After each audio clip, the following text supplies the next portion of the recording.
Today, Greece is gripped by a wave of protests as tens of thousands rally across cities and towns. It's the second anniversary of the country's deadliest train crash, which tragically claimed 57 lives near the Tempi Gorge. The echoes of that fatal night still reverberate through the nation. On February 28, 2023, a passenger train filled with students collided with a freight train.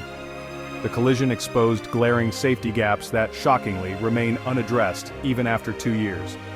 An inquiry just yesterday confirmed this troubling reality. A separate judicial investigation drags on without any convictions. Today's protests are not just gatherings, they are a roar for justice. The air traffic controllers have grounded flights, seafarers have halted ships, and train transport has come to a standstill. Even doctors, lawyers, and teachers have joined in a 24-hour general strike. This is a nation united in grief and anger. In Athens, Syntagma Square is filled with tens of thousands watched over by police in riot gear. Signs read out cries of pain and fury, government of murderers.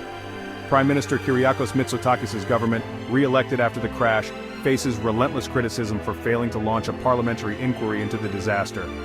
The government insists it's the judiciary's role to investigate. But for many Greeks, this isn't enough. Christos Main, a 57-year-old musician at the rally, summed up the sentiment. This wasn't an accident, it was murder. Another protester, Evai, mourned the dead and accused the government of a cover-up. In front of the parliament building, the names of the victims were spray-painted in red, a stark, haunting reminder of the lives lost. Even in the suburbs of Athens, people of all ages marched downtown with placards.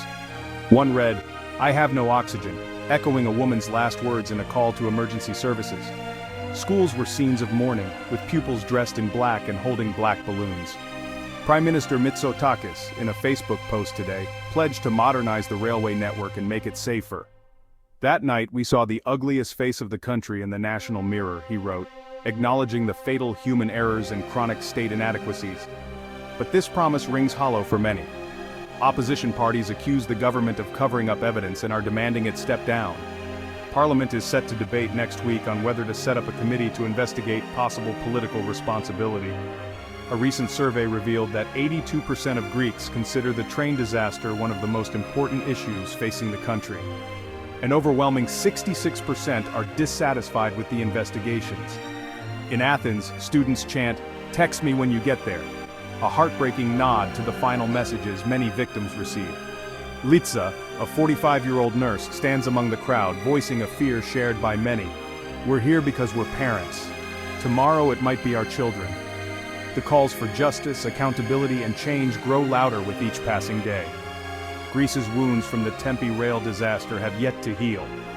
And until they do, its people will not stay silent. Stay tuned for more updates.